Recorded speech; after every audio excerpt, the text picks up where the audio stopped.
পবিত্র মক্কি জীবনের উল্লেখযোগ্য ঘটনা বলি।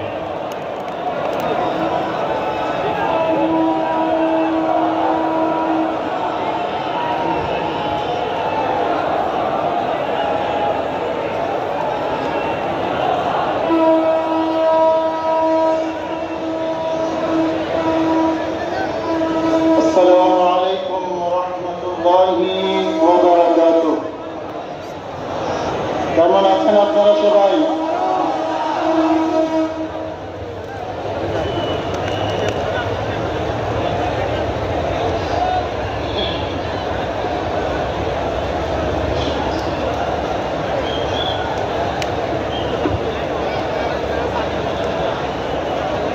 أعوذ بالله من الشيطان الرجيم بسم الله الرحمن الرحيم الحمد لله وكفى والصلاة والسلام على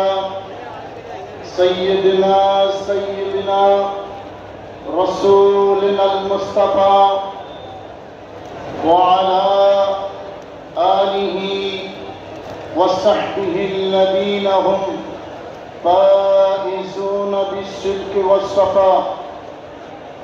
قال الله تعالى عز وجل إن الله وملائكته يصلون على النبي يا أيها الذين آمنوا صلوا عليه وسلموا تسليما صلى الله على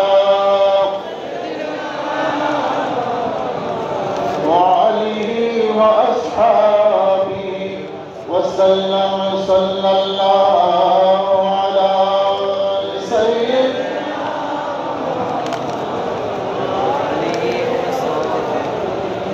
বাইরামার দুরূদ শরীফের আওয়াজটা শুধু এই মাহফিলের মধ্যে সীমাবদ্ধ থাকলে হবে না, এমন আওয়াজ দেবেন যাতে জুলুস বিরোধী যারা তাদের দুর্গে যাতে আঘাত করে। সবাই একটু মহব্বত আল্লাহুম্মা সাল্লি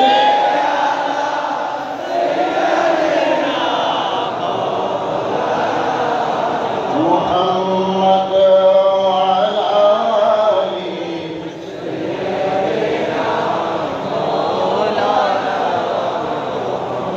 আরে আসমানে জমিন সবাই বলে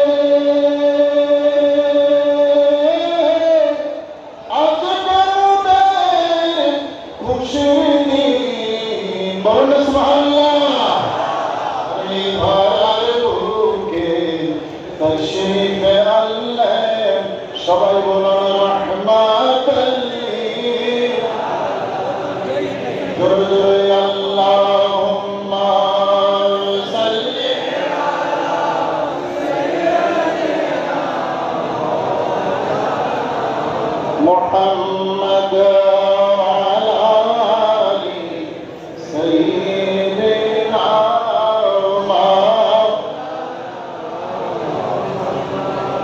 अंजुमाने रहमानिया अहमदिया सुन्निया चट्टग्राम কর্তৃক আয়োজিত আজকে সারা পৃথিবীর বৃহত্তর জশ্নে জুলুসে ঈদে মিলাদুন নবী, সবাই বলুন সাল্লাল্লাহু আলাইহি ওয়াসাল্লাম, এই আজিমুশ শান জুলুসে সদরে মুকররম रहनुमाए शरीयत तरीक़त हादिए दीन मिल्लत आले रसूल पीर बंगाल सय्यदी सनदी सैयद मोहम्मद साहब शाह साहिब किबला दामत बरकातुल कुद्सिया আজকে এই আজিমুশ শান জুলুসে মেহমান আলা সাহেবজাদা হুজুর কিবলা মুফাক্কির ইসলাম হযরতুল আল্লাম সৈয়দ মোহাম্মদ কাসিম শাহ সাহেব কিবলা এবং মেহমান খুসুসি আলে রসুল শাহেবজাদা হুজুর কিবলা সৈয়দ মাহমুদ আহমদ শাহ মুক্তাসিবুল আলী জামিয়া আহমদিয়া সুন্নি আলিয়া মাদ্রাসার সম্মানিত অধ্যক্ষ মহোদয় সহ আমার পরম শ্রদ্ধেয় আসসাদায়ে কেরাম, মুহাদ্দিসিনে কেরাম, ফুকাহায়ে কেরাম, বিভিন্ন মাদ্রাসার সম্মানিত উলামায়ে কেরাম এবং দূর দরাজ থেকে আগত নবী প্রেমিক, অলি প্রেমিক, জুলুসে অংশগ্রহণকারী আমার ভাইরা রাহিমানি ওয়া রাহমাতুল্লাহ। আজকের এই জুলুসের কোথায় শেষ কোথায় শুরু মোটামুটি আমি খুঁজে পাই নাই। আমি সকালে ঢাকা থেকে এসেছি, এয়ারপোর্ট থেকে বের হয়ে দেখলাম জুলুসের মানুষ এই জামিয়া ময়দান পর্যন্ত। জুলুসের মানুষ নাই সেরকম কোনো জায়গা আমি দেখি নাই। প্রশাসন যদিও তাদের আইনি কাঠামোর মধ্যে একটা রাস্তা নির্ধারণ করে দেয়, কিন্তু কামলিওয়ালা নবীর জুলুস কোথায় হবে, কতটুকু হবে, কোথায় মানুষ যাবে, কোন রাস্তা দিয়ে গাড়ি যাবে, কোন রাস্তা দিয়ে আশিক রাসূল যাবে, কোথায় নবীর সুরান হবে, এটা আমার মদিনার কামলিওয়ালা নির্ধারণ করেন। কথা বলেন ঠিক না? আমার ভাইরা, আসলেই তাই বাধা দিয়ে জুলুসকে বন্ধ করা যাবে না। কি বলেন আপনারা? বাধা দিয়ে জুলুসকে বন্ধ করা যাবে? বিরোধিতা করলে জুলুস কি বন্ধ হবে? জুলুস থাকবে এবং আরো বেশি বড় হবে। 1934 সালে যে জুলুস হয়েছে সেই জুলুস আজকে পৃথিবীর শ্রেষ্ঠ জুলুসে রূপান্তরিত হয়েছে। আজকের এই ময়দান থেকে আমরা বাতিলপন্থীদেরকে এই মেসেজ দিতে চাই, তোমরা বিরোধিতা করতে থাকো, প্রতিরোধ করতে থাকো। নবীর জুলুস ছিল, আছে এবং থাকবে, সেদিন বেশি দূরে নয়। পুরো বাংলাদেশ জুলুসের দেশ হয় ইনশাআল্লাহ।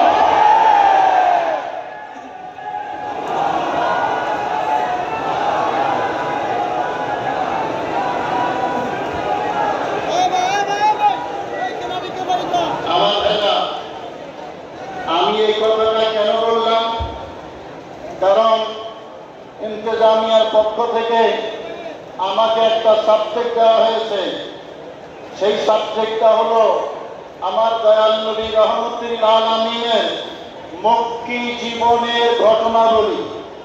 নবীজির মক্কি জীবন, হিজরতের আগের যে জীবন, সেই জীবনে কামলিওয়ালা নবীর ঘটনাবলী, এটা হলো আজকে আমার আলোচনার বিষয়বস্তু। ঘটনা তো অসংখ্য ঘটনা ঘটেছে। সকল ঘটনার পেছনে কাফের বেঈমানদের একটাই উদ্দেশ্য ছিল, ইসলামকে বাধা দেওয়া, ইসলামকে বাধাগ্রস্ত করা, আমার দয়াল নবীর কাজে বাধা দেওয়া। সেই টার্গেট নিয়ে তারা সাহাবায়ে কেরামকে টার্গেট করে করে আক্রমণ করেছে, নির্যাতন করেছে, সাহাবায়ে কেরামকে শহীদ করেছে। হযরত সুমাইয়া রাদিয়াল্লাহু তাআলা আনহাকে নিয়ে শুরু, সেই ইসলামের প্রথম শহীদ। এই নির্যাতন শুরু হয়েছে, সেই নির্যাতন সাহাবায়ে কেরাম থেকে শুরু করে কামলিওয়ালা নবী পর্যন্ত কাউকে তারা বাদ দেয় নাই। টার্গেট একটাই ছিল, ইসলামকে বাধাগ্রস্ত করা, ইসলামকে থামিয়ে দেওয়া। কিন্তু আমার আল্লাহ বলেন, ইউরিদুনা লিইউতিউ নূরাল্লাহি বিআফওয়াহিহিম ওয়াল্লাহু মুতিম্মু নূরিহি। তারা চেয়েছে ইসলামকে থামিয়ে দেওয়ার জন্য, নবীকে থামিয়ে দেওয়ার জন্য, কিন্তু আমি আল্লাহ ইসলামকে থামিয়ে দিতে চাই নাই, নবীকে থামিয়ে দিতে চাই নাই। যত বাধা এসেছে, যত বিপত্তি এসেছে, যত আক্রমণ এসেছে, যত নির্যাতন হয়েছে, ইসলাম আবার পেয়েছে। কথা বলেন ঠিক না? জশ্নে জুলুসও সেরকম। যত বাধা আসবে, জুলুস কি কমবে না বাড়বে? আবার দিয়ে বলতে হবে, কমবে না বাড়বে? আমার ভাইরা, আমি যদি একটা একটা করে আপনাদের খেদমতে উপস্থাপন করি, হযরতে সুমাইয়া রাদিয়াল্লাহু তাআলা আনহা, হযরত আম্মার বিন ইয়াসির, বাবা হযরতে ইয়াসির, তাদের উপর যে নির্যাতন হয়েছে, নবীজি রাস্তার পাশ দিয়ে যাচ্ছেন, তাদেরকে টেনে হিসেবে আপনার নির্যাতন করা হচ্ছে। নবীজি তাদেরকে ধৈর্য ধারণ করার জন্য বললেন, সাবরান ইয়া আলী ইয়াসির, ফাইন্না মাওইদাকুমুল জান্নাহ। ধৈর্য ধারণ করো, এই নির্যাতনে, কারণ তোমাদের সাথে আমি নবীর সাক্ষাৎ হবে জান্নাতে। জোরে বলুন না সুবহানাল্লাহ। শেহাদে আবি তালেব যে অবরোধের ঘটনা পৃথিবীর ইতিহাসে এইরকম অবরোধের ঘটনা দ্বিতীয় কার নাই। কামলিওয়ালা নবী সহ নবী পরিবার, নবীর বংশের মুসলিম অমুসলিম মিলে 40 থেকে 50 জন আমার কামলিওয়ালা নবীর সাথে আবু জেহেল এবং তার সাঙ্গপাঙ্গরা নবীকে অবরোধ করে রেখেছে সাফা মারওয়ার পাশে। শেহাদে আবি তালেবের মধ্যে 1-2 দিন নয়, 3টা বছর পরিপূর্ণ আমার কামলিওয়ালা নবীকে অবরোধ করে রেখেছে। বাহির থেকে কোনো খাবার খেতে পারবে না, ভিতর থেকে কেউ বাহিরে যেতে পারবে না, একেবারে খানা পিনা সহ অবরুদ্ধ জীবন। আমার কামলিওয়ালা নবী রাহমাতুল্লাহ আলাইহি গাছের পাতা খেয়েছেন, গাছের লতা খেয়েছেন। সাহাবায়ে কেরাম নবী পরিবারের সদস্য এত কষ্ট সহ্য করেছেন, তারপরও আমার নবীকে ছেড়ে যান নাই, নবীর সাথেই ছিলেন। আমার ভাইয়া, সব কিছুর উদ্দেশ্য ছিল একটা, ইসলামকে থামিয়ে দেওয়া। আমার আল্লাহ বলেন, তোমরা যতই নির্যাতন করো, যতই অপরাধ করো, ইসলাম থামবে না। ইসলাম ছিল, ইসলাম আছে, ইসলাম বিজয়ী হবে। কথা বলেন ঠিক না? আজকের যুগে আমরা দেখি সেই বাধা আছে না নাই? কথা বলেন আছে না নাই? বিভিন্ন জায়গায় সুন্নিদের উপর আক্রমণ আছে না নাই? আওয়াজ দিয়ে বলতে হবে আছে না নাই? সুন্নিয়তের আহলে সুন্নাত ওয়াল জামাতের কোন প্রোগ্রাম বাধা দেওয়া হচ্ছে, অনুমতি দেওয়া হচ্ছে না। প্রশাসনিক ভাবে বাধা, আপনার রাজনৈতিক ভাবে বাধা, সামাজিক ভাবে বাধা। কিন্তু আমরা স্পষ্ট ভাষায় একথা বলে দিতে চাই, এই বাধা আজকে নতুন নয়, কামলিওয়ালা নবীর যুগ থেকে শুরু হয়েছে। কিন্তু সত্য ছিল, সত্য আছে, সত্য বিজয় হবে। আহলে সুন্নাত ওয়াল জামাত হক, এটাতে কোনো সন্দেহ নাই। এই সত্যের বিজয় সুনিশ্চিত। কথা বলেন ঠিক না? আমার ভাই, কত বাধা দেবে, কোথায় বাধা দেবে? নবীজির উম্মত নবীকে ভালোবাসে, সেই নবীর ভালোবাসায় জীবন দিতে প্রস্তুত আছে। ঠিক না? জীবন দিতে প্রস্তুত আছে।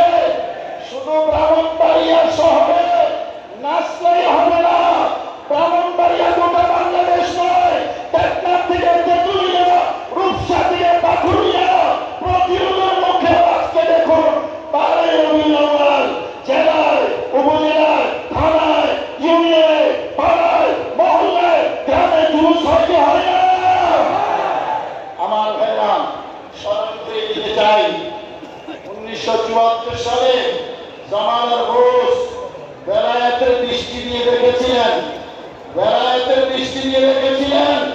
যে এই দেশে নবী প্রেমিকদের নবী প্রেম জাগ্রত রাখার জন্য, নবী প্রেমকে শানিত করার জন্য, নবী প্রেমকে উজ্জীবিত করার জন্য একটা ক্লাস লাগবে। সেই ক্লাসের মধ্যে যারা অ্যাটেন্ড করবে তারা নবী প্রেমের শিক্ষা নিয়ে ঘরে ফিরে যাবে।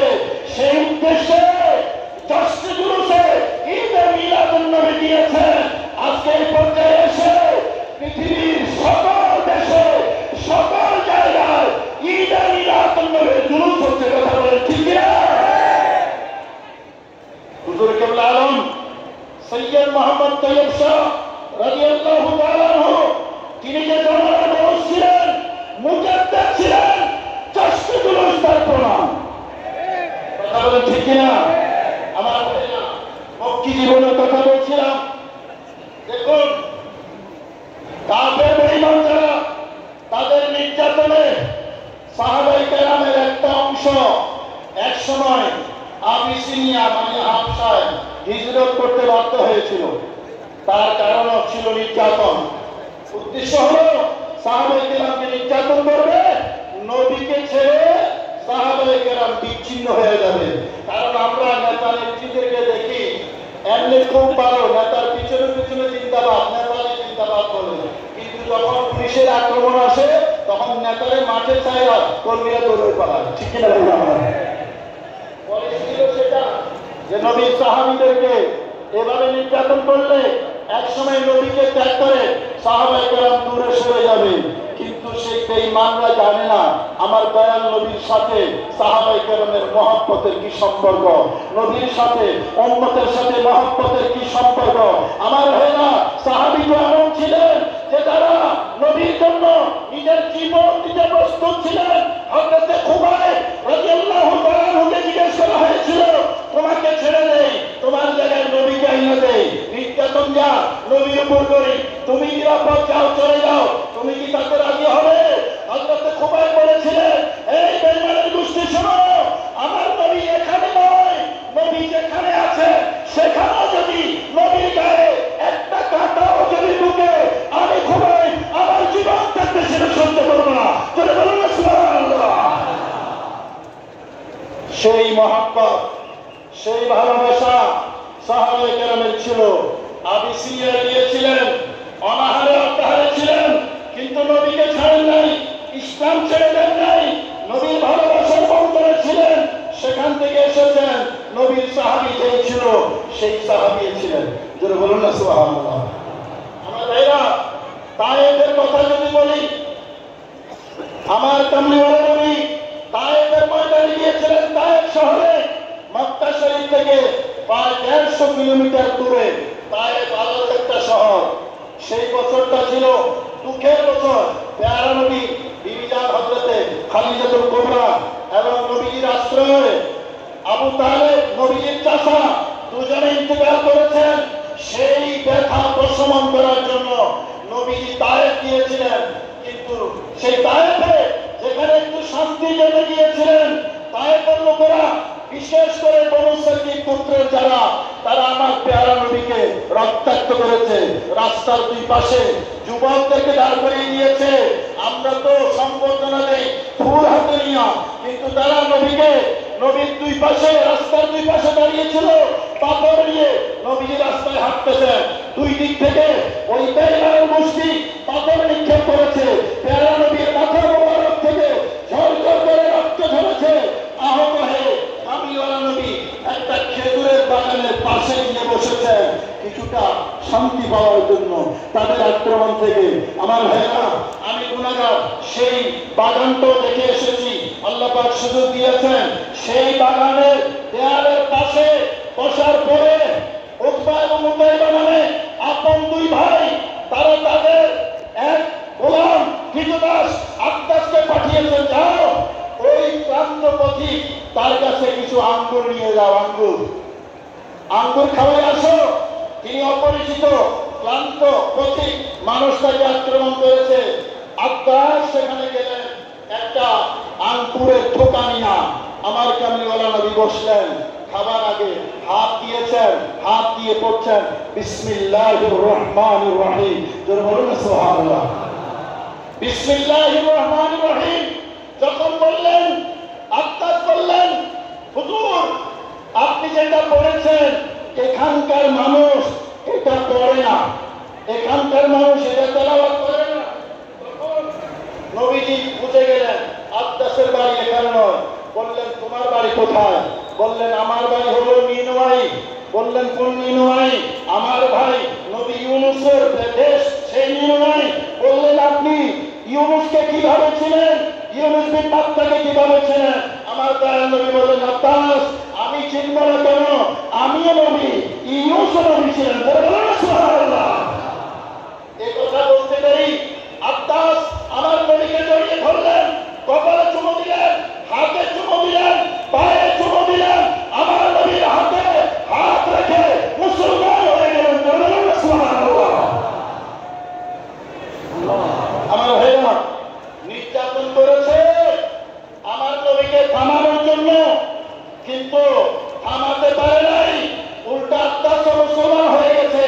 এখনো তায়েফের জমিনে হযরতে আব্বাসের নামে একটা মসজিদ আছে, মসজিদে আব্বাস।